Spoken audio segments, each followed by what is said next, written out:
Hi everyone and welcome back to my channel. So in today's episode, I'm going to show you how to make Thai-inspired vegetable quinoa salad. So let's see the ingredients. So the first thing you're going to need is of course the quinoa. And this one is already cooked. And that's how it looks in the packaging that I buy it. So this quinoa was boiled for 15 minutes. So I did place it into a boiling pot of water with some salt. And you reduce it to simmer and simmer it for about 15 minutes. Actually, I did it on a medium heat. So you do that and then you let it sit in the same pot. So all the water, it'll absorb all the water from your pot. And then you let it sit in the same pot covered with a lid. And just keep it next to the stove you were cooking it on. So not on the heat source, but next to it. And then after 10 minutes, you can place it into a dish and just let it cool down. So this is half cup cooked quinoa. So the next thing you're going to need is cucumber. So this is about half of an English cucumber, as well as one small size carrot. You're also going to need half of a bell pepper, and try to use a colorful one, as well as 3 to 4 scallions, depending on how big or small they are, some fresh dill, as well as some limes for the dressing, some red pepper flakes if you like some heat, some fish sauce. If you really don't like fish sauce, you can try and change it with soy sauce. But if you haven't tried fish sauce, give it a shot. It's really nice.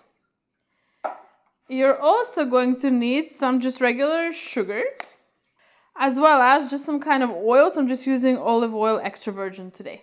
So that's all the ingredients you're going to need. So let's start by making a dressing. So take a small bowl. And we're gonna need juice of lime. So I'm gonna need 2 tablespoons of lime juice. If you want more dressing, you can always double the recipe. So for now, I'm just gonna cut this and squeeze the juice to make 2 tablespoons of lime juice.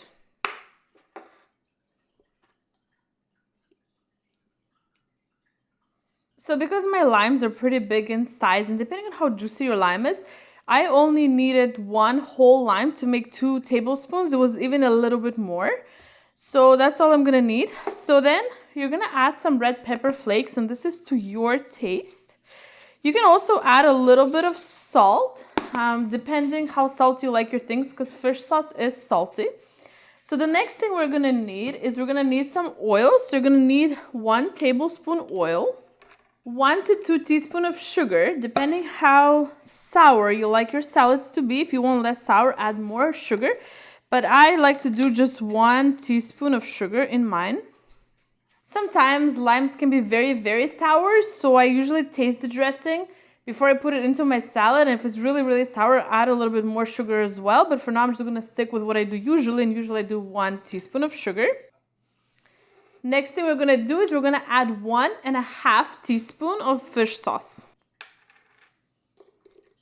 Now you just want to mix this dressing really well. And like I said, do give it a taste and see if you want to add any more salt, or sometimes you want to add some more sugar. So it's really up to you. And just keep it on the side so we can continue working on the rest of the ingredients. Okay, so I did taste my dressing and I added a little bit of salt. So like I said, sometimes you need a little bit more salt. So let's continue working. So take some kind of a bowl. We're going to make this salad. And you're going to place your quinoa in here. And do make sure it's cooled down before you start adding other ingredients. Okay, so we're just going to chop our dill, followed by our scallions. If you don't like dill, you can also try adding things like parsley in here. And add that to your mixing bowl. Okay, and add your green onion to the salad bowl. Next thing you want to do is just cut your bell pepper just into small pieces. So add the bell pepper to your salad. Next thing I'm going to do is just grate the carrot, and I'm going to use the large side of the grater. And place your carrot into the bowl as well. And the last ingredient that you need to cut is your English cucumber. You can use any kind of cucumbers, but for this salad, even English cucumber works well. So about half, but mine is really, really big one. So I'm thinking I may use a little bit less. So something like this should be enough for mine. And the same thing, something like bell pepper size, so just some little chunks. And I'm also going to mention something else, depending how you like your salads, because cucumbers with the seeds, they kind of make the salad a little bit watery. So if you don't want your salad watery, what you can do is you can just take a spoon and take out these seeds. Just scrape them out like this. And use this part of the cucumber. This will make sure that your salad is less watery. Okay, everyone, so the salad is ready. So the last thing we need to do is just mix up your dressing again. And like I said, if you like a lot of dressing, just double up the recipe for this dressing. And then just place it on your salad. And then we're just going to mix really well. And like I already mentioned, do taste the salad and see if you want to add, for example, more salt or sometimes a little bit more sugar if it's too sour for you. So it is ready, so now let's see up close. So this is Thai-inspired quinoa salad with vegetables. And of course it has some notes of Thai food like fish sauce and lime. They like to use lime in their recipes. So I hope you try and make this. I hope you enjoyed this recipe. And thank you so much for watching like always. And I'll see you in my next one. Bye!